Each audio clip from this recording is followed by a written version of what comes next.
श्रीमदकलङ्क परिपूर्ण शशिकोडी श्रीधर मनोहर सडा पडलकान्द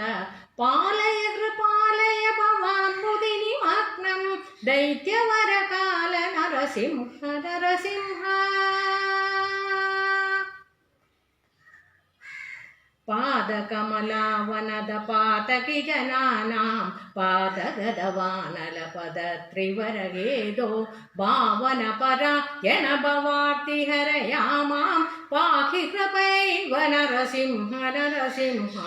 तुङ्गनग पण्डितलितासुरवरास्रक पङ्कनभ कुङ्कुम विपङ्गिल महोरग पण्डितनिदान कमलालय नमस्ते पंकज निषण्ण नरसिंह नरसिंह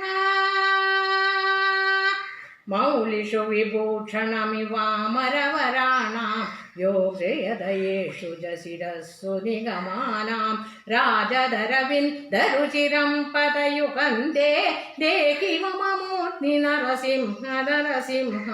वारिज विलोचन मदन्ति मदशायां क्लेश विवसीकृत समस्तकरणायां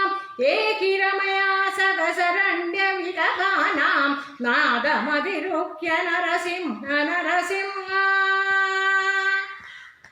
हाडग किरीडवरहारवनमाला ताररसना मगर कुण्डल मणीन्द्रै भूषितमसेक्ष निलयन्दवव पूर्णे चेदसि दगास्तु नरसिंह नरसिंह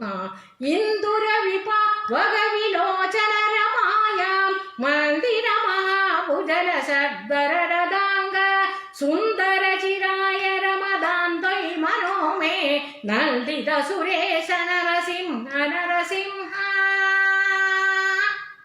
माधव मुकुंद मधुसूदन मुरारे वामन नरसिंह शरणं भवनदानां कामदरणिन्निखिल कारणनयेयं कालममरेश नरसिंह नरसिंह अष्टगमिदं सकल पातकभयग्नं कामदमशेषतुरितामयरिपुग्नं यप्पडति सन्ददमशेष निलयन्ते गच्छति पदं स नरसिंह नरसिंह गच्छति पदं स नरसिंह नरसिंह गच्छति पदं स नरसिंह नरसिंह ओ